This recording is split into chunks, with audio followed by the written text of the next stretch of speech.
Lebanon में pager धमाकों के 2 दिन बाद इजरायल ने हिजबुल्लाह के कई ठिकानों को निशाना बनाकर बड़े पैमाने पर हमले किए हैं। इजरायली सेना आईडीएफ ने 19 सितंबर को हिजबुल्लाह के मुखिया सैयद हसन नसरल्लाह के भाषण के दौरान ये हमले किए।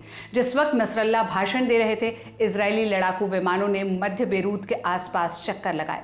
इन सब के बीच ईरान के इस्लामिक रिवॉल्यूशनरी गार्ड कॉर्प्स के कमांडर ने नसरल्लाह से कहा कि इजरायल को इन हमलों के लिए कठोर जवाब का सामना करना पड़ेगा। अल जजीरा की रिपोर्ट के मुताबिक नसरल्लाह ने अपने भाषण में कहा कि इजरायल इन हमलों से लेबनान के समाज को विभाजित कर सकता था, लेकिन वो ऐसा नहीं कर सका।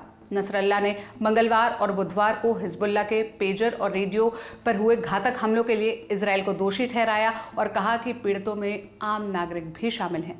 नसरल्लाह ने इन हमलों को नरसंहार बताया और कहा कि ये सभी सीमाओं को पार कर गए हैं। इसे युद्ध की कार्रवाई और युद्ध की घोषणा कहा जा सकता है।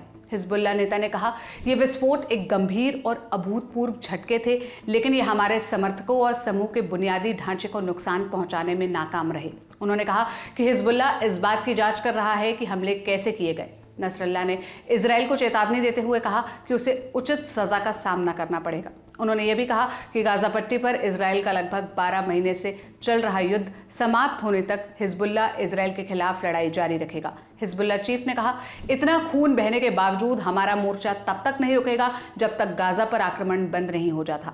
नसरल्लाह ने अंत में कहा कि हिजबुल्लाह को उम्मीद है कि इजरायली सैनिक दक्षिणी लेबनान में प्रवेश करेंगे। इससे उनके समूह के लिए एक अवसर पैदा होगा। लेबनान में चल रहे एग्रेशन के बीच लेबनान बॉर्डर से एक और खबर आई। इजरायली सेना ने एक बयान में कहा कि लेबनान की सीमा के पास उसके 2 सैनिक मारे गए हैं। अल जजीरा ने इजरायल के N12 न्यूज़ के हवाले से लिखा कि 2 सैनिकों में से एक की मौत ड्रोन हमले में हुई, दूसरे सैनिक की मौत सीमा पार से हिजबुल्लाह द्वारा फायर की गई एंटी टैंक मिसाइल के हमले में हुई।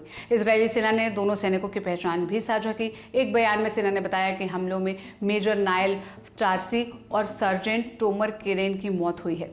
उधर ईरान की इस्लामिक रिवॉल्यूशनरी गार्ड कॉर्प्स यानी IRGC के कमांडर ने नसरल्लाह से कहा कि इजरायल को इन हमलों के लिए कठोर जवाब का सामना करना पड़ेगा। IRGC के टॉप कमांडर हुसैन सलामी ने हिजबुल्लाह के प्रमुख को भेजे अपने संदेश में कहा, इस तरह की आतंकवादी गतिविधियां इजरायल की निराशा और लगातार विफलताओं का परिणाम है। हम इस खूनी और आपराधिक शासन के विनाश के साक्षी बनेंगे। सलामी ने लेबनान में ईरान के राजदूत मुज्तबा अमानी से भी मुलाकात की। अमानी 17 सितंबर को हुए पेजर धमाकों में घायल हो गए थे। इस मामले पर ललन टॉप की नज़र बनी हुई है। जो भी अपडेट्स आएंगे हम आप तक पहुंचाते रहेंगे। इस वीडियो की स्क्रिप्टिंग की थी मेरे साथी प्रशांत ने। मेरा नाम सोनल है। देश और दुनिया की तमाम खबरों के लिए आप ललन टॉप देखते रहिए। शुक्रिया।